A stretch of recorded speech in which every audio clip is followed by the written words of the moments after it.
tous et bienvenue sur 40 000 Wargamers, la chaîne de tous les Wargamers. Je m'appelle Phil et aujourd'hui je suis en compagnie de Walkern pour une présentation du mode Crusade de Warhammer 40 000. Cette vidéo sera le préambule au lancement d'une croisade sur la chaîne, sur la base de la Crusade d'Argovon, que l'on trouve dans le White Dwarf 457, 458 et 459. Celle-ci se déroulera dans le secteur Néphiline du Nexus Paria. Vous pourrez ainsi suivre le développement d'une force sœur de bataille et d'une force Necron tout au long du développement de la campagne. Cela fera l'objet de plusieurs vidéos connexes sur la chaîne, avec présentation de la campagne, construction de listes, développement des armées au fur et à mesure, rapport de bataille et peut-être quelques tutos peinture. 40 000 Wargamers se met donc en mode Crusade pour les mois à venir. Mais pour commencer, il est important de comprendre ce qu'implique le mode Crusade. Walkern est là pour nous en apprendre plus. Walkern, que peux-tu nous dire sur le mode Crusade de Warhammer 40 000 V9 ? Le mode Crusade est donc un système de jeu qui a été intégré à la version 9 de Warhammer 40 000, permettant de donner un cadre de jeu pour une campagne narrative. Cela permettra aussi de développer la création d'une armée et de la faire évoluer en étant un levier de motivation pour la peinture. Cela se matérialisera sur la table de jeu par des règles spécifiques de scénario et par une construction d'armée encadrée, comme nous le verrons dans cette présentation. Nous allons donc vous décrire ce système en nous basant sur le livre de règles de Warhammer 40 000 version 9. Alors c'est très bien tout ça, mais par quoi commence-t-on exactement ? Eh bien, nous allons commencer par définir ce qu'est une force de croisade et comment construire un ordre de bataille. D'accord. Premièrement, la force de croisade doit être composée d'unités ayant au moins un des mots-clés suivants en commun. Imperium, Chaos, Alderi, Tyrannide, Orc, Necron ou Empirto. L'ordre de bataille, c'est la liste des unités qui composent la force de croisade. C'est votre pool d'unités qui vous servira à construire vos listes pour les scénarios à venir. Elle rassemble les bonus et les malus des différentes unités acquis au cours de la campagne. Pour vous aider, vous trouverez en page 328 et 329 des tableaux fournis par Games Workshop pour construire votre ordre de bataille et construire les fiches de vos unités. Nous allons commencer par vous décrire la feuille numéro 1, qui est donc la feuille d'ordre de bataille. La case numéro 1 rassemblera le nom de votre force de croisade, la faction de croisade, votre nom, éventuellement. La case numéro 2 sera le compte de bataille et le compte de bataille remporté. Nous arrivons ensuite à la case numéro 3, qui est très importante, le nombre de points de réquisition. Les points de réquisition sont en quelque sorte votre monnaie dans la campagne. Ça permettra d'avoir des reliques, des traits de seigneurs de guerre, on en reparlera plus tard. On démarre la campagne avec 5 points de réquisition. On n'en aura jamais plus de 5. Et on en gagne 1 par bataille terminée. Qu'elle soit gagnée ou perdue, on pourra en gagner plus en fonction des scénarios. La case numéro 4 est très importante aussi car il s'agit de la case de la limite de ressources. Elle est calculée en points de puissance et on démarre une campagne de croisade avec 50 points de puissance. On peut ajouter des unités à cette force de croisade autant que l'on veut, quand on veut, évidemment pas en partie, à condition de ne jamais dépasser la limite de ressources que l'on a. Faisant la somme de notre ordre de bataille, on doit avoir moins de 50 points de puissance, ou 50. Sachant que cette limite pourra être augmentée par la suite avec des points de réquisition, encore une fois, nous le verrons par la suite. Nous arrivons à la case numéro 5, qui est tout simplement la liste des cartes de croisade, donc la liste des fiches d'unités que vous allez mettre dans votre ordre de bataille. C'est la liste des datasheets. C'est ça. La liste des unités qui contiendra donc le nom de l'unité, le rang de puissance de l'unité et les points de croisade qu'elle possède. Les points de croisade, nous y reviendrons. Ce sont des points qui vont être accumulés par les unités en fonction des améliorations qu'elles vont avoir et qui sera une sorte de levier de rééquilibrage des parties. Et enfin, nous arrivons à la case numéro 6, qui sera tout simplement une case pour vous noter vos objectifs de croisade, des informations sur votre fluff, vos victoires notables. C'est un peu le note, les petites notes en bas de page. C'est ça. D'accord, donc nous avons notre ordre de bataille qui est un peu notre panier de croisade dans lequel on met toutes les informations et tous les datasheets, toute l'armée qu'on a pour faire notre croisade dans son ensemble. C'est ça. D'accord, donc nous avons notre ordre de bataille qui est notre panier de croisade dans lequel on met nos différentes armées, nos différents datasheets. Mais comment fait-on pour en enlever ou en remettre ? Eh bien c'est assez simple, on met des unités ou on en enlève comme l'on veut du moment qu'on ne dépasse pas la limite de puissance qui nous est imposée sur notre horde de bataille. Sachant que par contre si on enlève une unité, elle perdra tous ses bonus qu'elle aura pu accumuler au cours de la partie. Et elle perdra aussi les malus. On verra qu'il y aura des malus. A savoir aussi qu'une unité qui est ajoutée à l'ordre de bataille, on l'ajoute comme on veut, avec le nombre de figurines que l'on veut et l'équipement que l'on veut, en respectant les datasheets fournis dans les codex, évidemment. Par contre, ces unités ne pourront plus être modifiées, autrement que par les règles que nous verrons plus tard avec les points de réquisition. D'accord. Voilà. Tu as parlé de cartes de croisade, qu'on retrouve à la page 312 du livre de règles. Que peux-tu nous dire sur ces datasheets? Alors, ces cartes de croisade sont tout simplement les informations de croisade de chacune de vos unités. Elles vont regrouper en case numéro 1 le nom de l'unité, son rôle tactique, QG, élite, attaque rapide, la faction de croisade à laquelle elle appartient, et il y a une case qui s'appelle mots-clés à choisir, qui est une case où vous allez mettre les mots-clés que vous devez choisir sur vos unités, par exemple, chapitre. Si c'est une unité ultramarine, par exemple, c'est là que vous allez le notifier. D'accord. Voilà. En case numéro 2, on aura donc le type de l'unité, l'équipement à notifier, donc soit l'équipement complet de l'unité, soit les équipements qui ne sont pas standards. Ça reste une aide pour vous rappeler qu'est-ce que votre unité possède comme équipement, pour éviter d'y toucher n'importe quand. Ouais. D'ailleurs, c'est comme si on met, un bolter lourd, par exemple, ou un lance-flamme, c'est là qu'on le marquera. Voilà, c'est ça. Les pouvoirs psychiques, les traits de seigneur de guerre et les reliques que cette unité possède.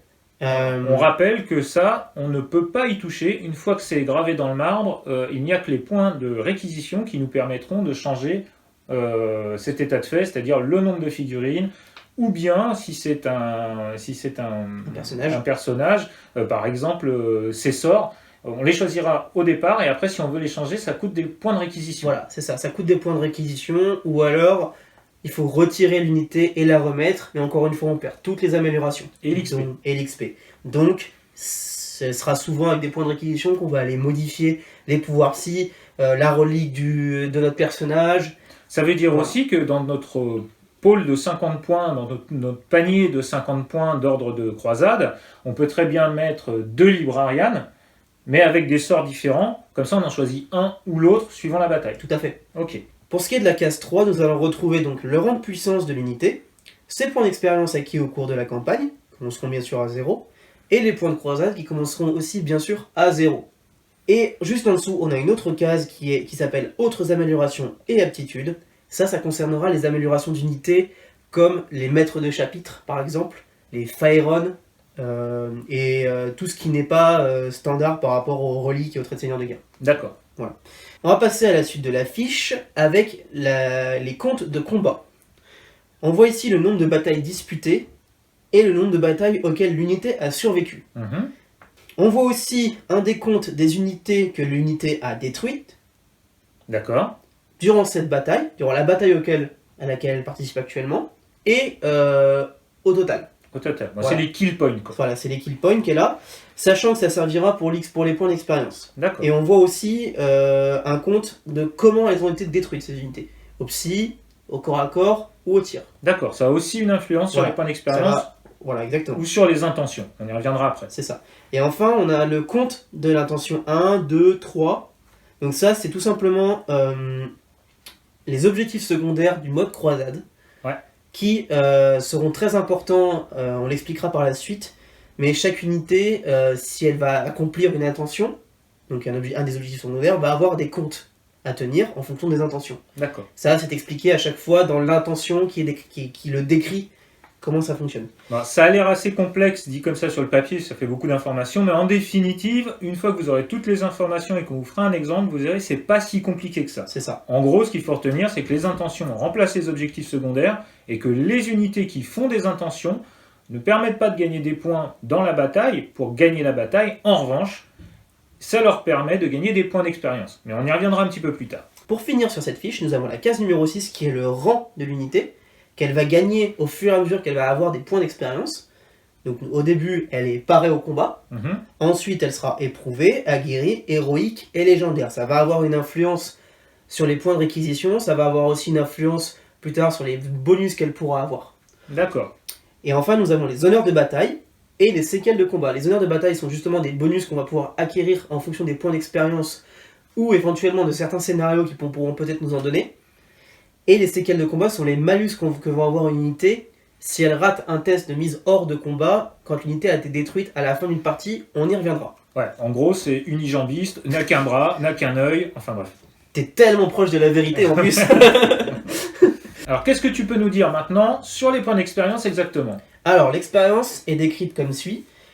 Il y a 4 moyens de gagner des points d'expérience. L'expérience de bataille qui va vous fournir 1 point d'expérience à chaque unité qui a participé à la bataille, qu'elle soit gagnée ou perdue. C'est important. Pourvoyeur de mort, qui est le moyen de gagner des points d'expérience en tuant des unités adverses. Au cours de la campagne, toutes les 3 unités que cette unité va détruire va vous rapporter 1 point d'expérience. D'accord. Ensuite, la troisième méthode, c'est promis à la grandeur. Promis à la grandeur, c'est tout simplement une manière de gagner des points d'expérience qui sera décrite dans certains scénarios. Ok. Ou éventuellement dans certains codex V9 qui ont une partie croisade, qui pourront peut-être vous donner des promis à la grandeur en fonction de points de réquisition ou d'intention que vous aurez envie d'accomplir. Il est à noter aussi que les personnages nommés ne peuvent pas gagner de points d'expérience et qu'ils n'ont jamais d'honneur de combat, ils n'ont jamais de test de mise hors de combat. D'accord. Donc jamais de séquelles, jamais d'honneur de combat.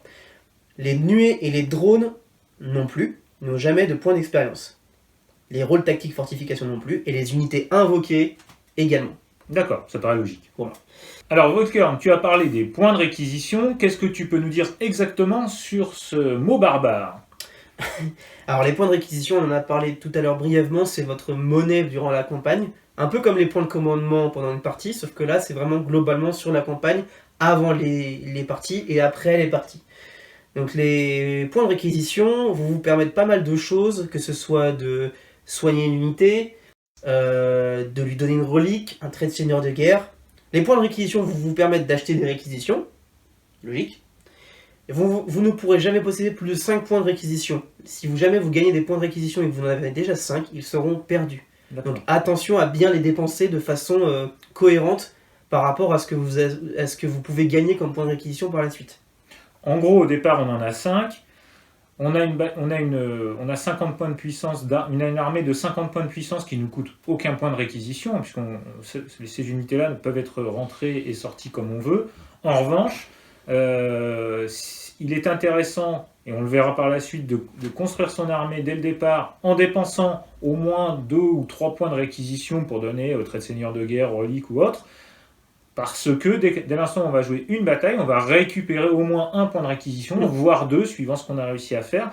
Et donc, ce serait dommage d'être capé, puisque de toute façon, durant toute la crusade, on ne peut pas avoir plus de 5 points de réquisition maximum. En gros, on ne peut pas faire 3-4 batailles de suite en se disant je vais avoir jusqu'à 15 points de réquisition. Ça ne marche pas.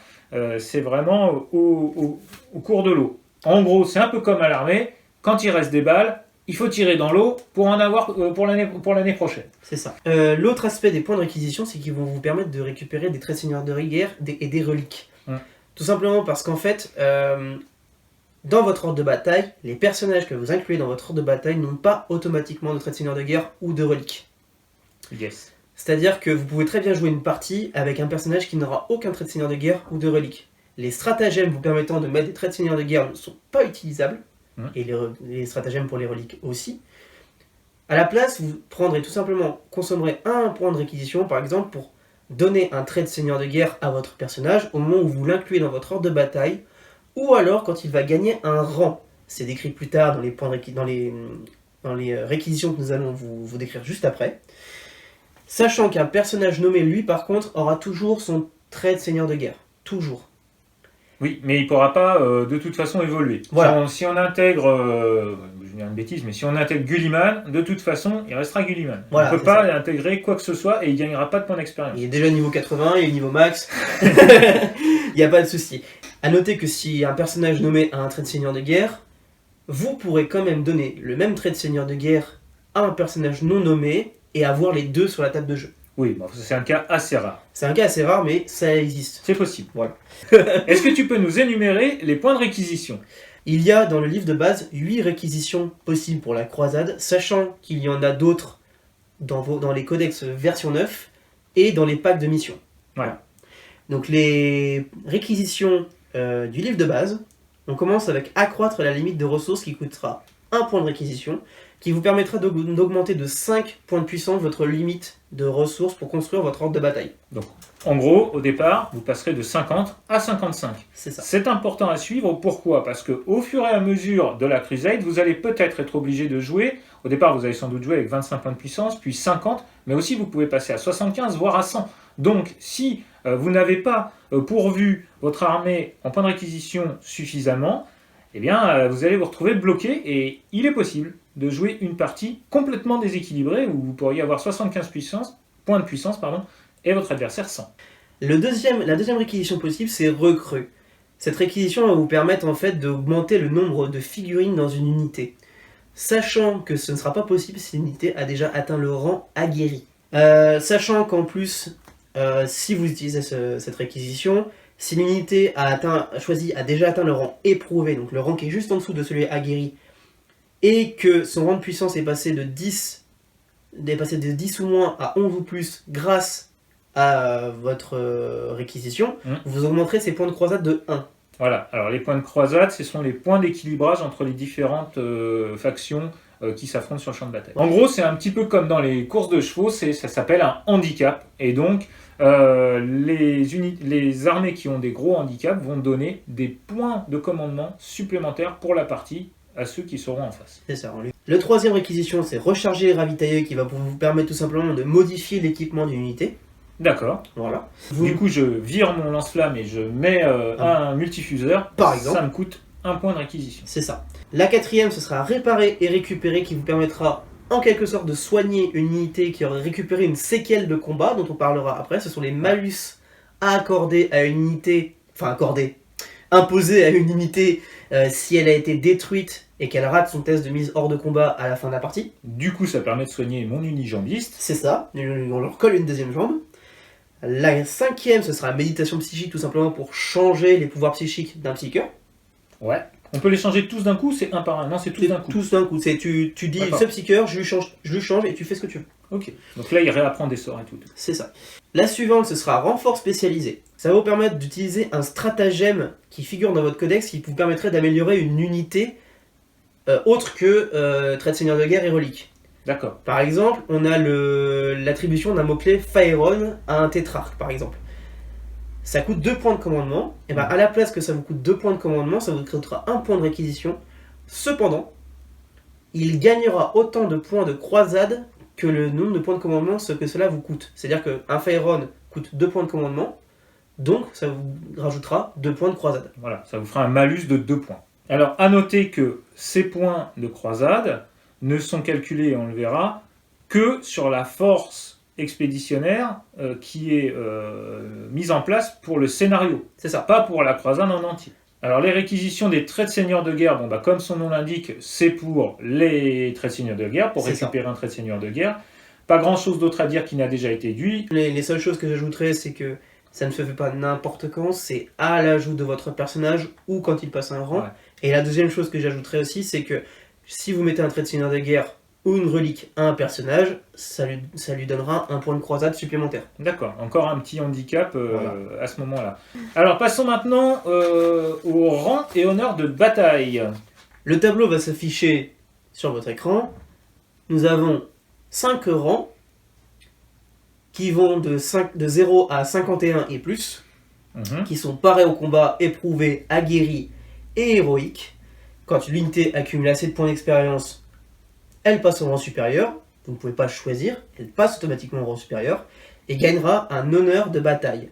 Donc au premier rang on en a 0, au deuxième on en aura 1, et ainsi de suite. D'accord. On ne pourra jamais avoir plus de 6 honneurs de bataille. Par unité. Voilà. Alors là vous me direz, mais pourquoi il n'y en a que 4 si on ne peut pas en avoir plus que 6 ? Tout simplement parce que des honneurs de bataille peuvent être gagnés d'autres manières. D'accord. Des scénarios, ou des points de réquisition spécifiques à des codex, on le verra plus tard. Alors quels sont ces honneurs de bataille ? Alors, les honneurs de bataille sont divisés en 4 catégories. Nous avons d'abord les traits de bataille. Ce sont des traits un peu comme des traits de seigneur de guerre qui vont ajouter des compétences à vos personnages. On peut regarder par exemple le premier d'une unité de personnage Ajouter 1 à la caractéristique de mouvement de cette unité. En outre, ajouter 1 à ses jets d'advance et de charge. D'accord. Donc c'est plus 1 au mouvement, advance et charge. Ok. Sachant qu'il y a les traits sont répartis en fonction de si c'est un personnage, un monstre, un véhicule ou une autre unité. Voilà. Ils sont adaptés. Ils sont adaptés. Ouais. Voilà. Les améliorations d'armes sont tout simplement des honneurs de bataille qui vont vous permettre d'améliorer une arme, comme c'est dit. Là, il y en a en fonction, il y en a 6 pour les armes de tir, 6 pour les armes de mêlée. C'est grosso modo les mêmes, sauf que c'est adapté forcément à si c'est une arme de tir ou de mêlée. Si c'est un truc qui augmente la portée, tu peux pas le mettre sur une arme de mêlée, donc il y a autre chose, évidemment. Ok. Les vigueurs psychiques sont là pour améliorer les psycheurs. Et enfin, les reliques de croisade sont là pour fournir une relique spécifique qu'on ne peut avoir que dans la croisade à votre personnage, sachant qu'il existe des reliques qui sont spécifiques pour les personnages ayant atteint un certain rang, notamment héroïque et légendaire. Par exemple, la grenade Vortex. Qui est pour les personnages légendaires. Pour les personnages légendaires. Légèrement suicidaires, on va dire. Il est à noter que chaque honneur de bataille augmentera les points de croisade de l'unité de 1 point si ses points d'expérience sont inférieurs ou égaux à 10, et de 2 points si ses points d'expérience sont supérieurs ou égaux à 11. D'accord. Voilà. Petite précision par rapport aux reliques et améliorations d'armes, ce n'est pas compatible avec les reliques qu'on peut avoir dans les codex. C'est-à-dire que si un personnage a une relique de croisade, il ne pourra pas avoir une relique de codex, et inversement. Ouais. Et s'il a une amélioration d'arme sur une arme, il ne pourra pas avoir une relique qui remplace une arme. D'accord. Voilà. Donc en gros, si j'ai déjà une épée tronçonneuse avec plus en force, je peux pas la transformer en relique. Voilà. C'est ça. Okay. Alors, on a parlé des bonus, parlons maintenant des malus. C'est peut-être même le plus rigolo. C'est le plus rigolo, honnêtement. Vraiment le plus rigolo. Parce que il y a des choses, on va vous les décrire, c'est marrant. Alors, pour les malus, tout simplement, à la fin d'une bataille, il y aura un test de mise hors de combat pour chaque unité qui a été détruite. Bien sûr, les unités qui ont été détruites récupèrent leur PV, sont restaurées, il n'y a pas de souci à ce niveau-là. Par contre, elles vont donc faire un test de mise hors de combat. On va donc jeter un des 6 par unité détruite. Sur un 2+, il ne passera rien. Il se restaure, il n'y a pas de souci. Cependant, si on fait un 1, le test est raté, et là on a 2 options. Soit on choisit au hasard. Le plus marrant, c'est quand même des fois au hasard. Oui, je pense. La première étant le coup dévastateur.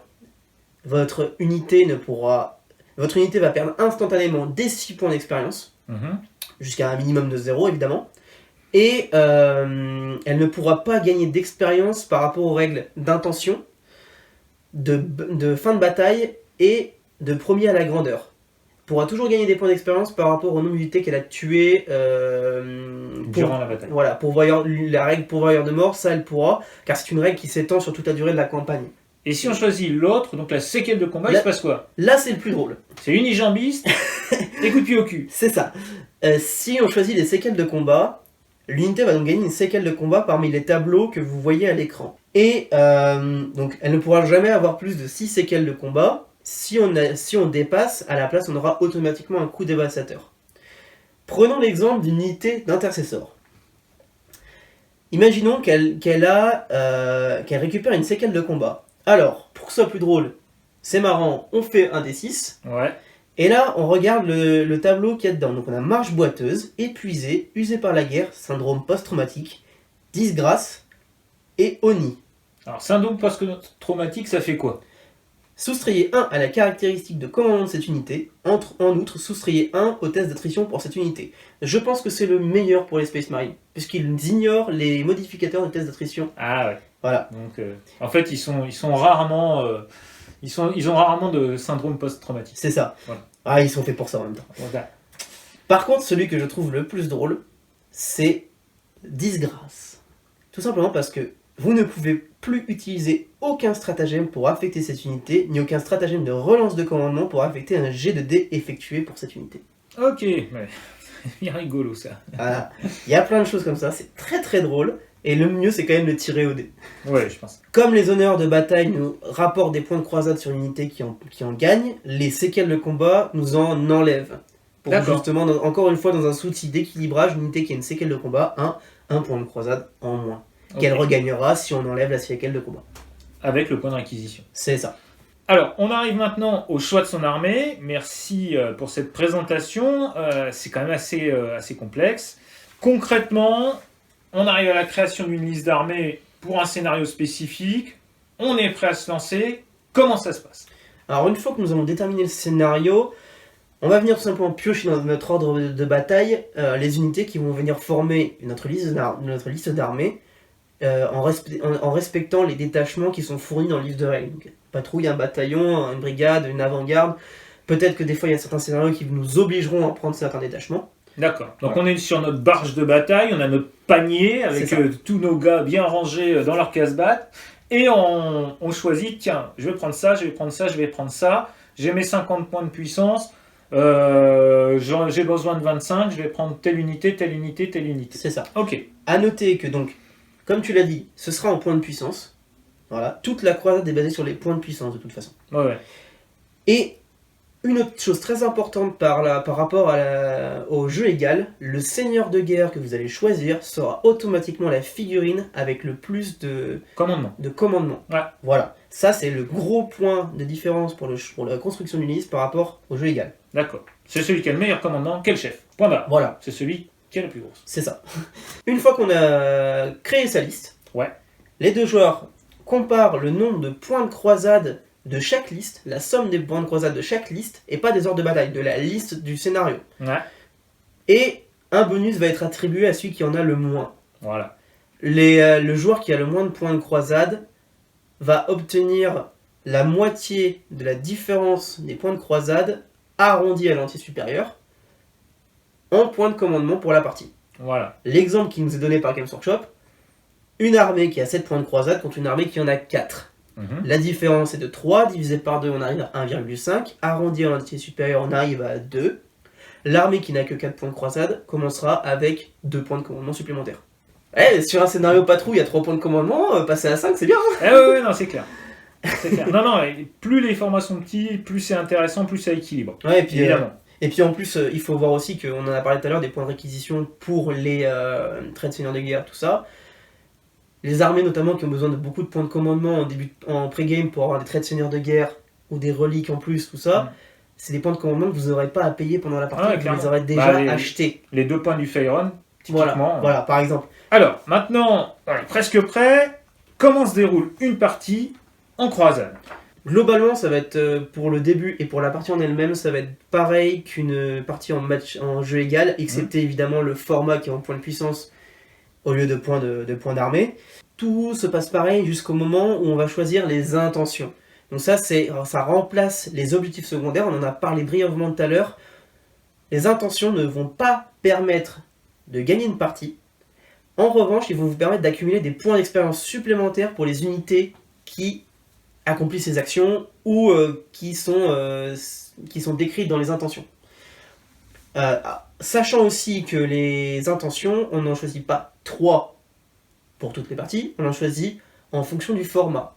D'accord, donc là par exemple, sur la première partie que nous allons jouer dans les jours à venir, enfin, qui sera sur la chaîne, pour lancer la campagne d'Argovon, ce sera une partie en 25 points de puissance, donc ce sera une patrouille. Et donc, on aura 3 PC, bon, on l'a déjà dit, mais en revanche, on aura une seule intention par armée. C'est ça. Elle sera choisie secrètement et révélée au début de la partie. Voilà, ok. Voilà.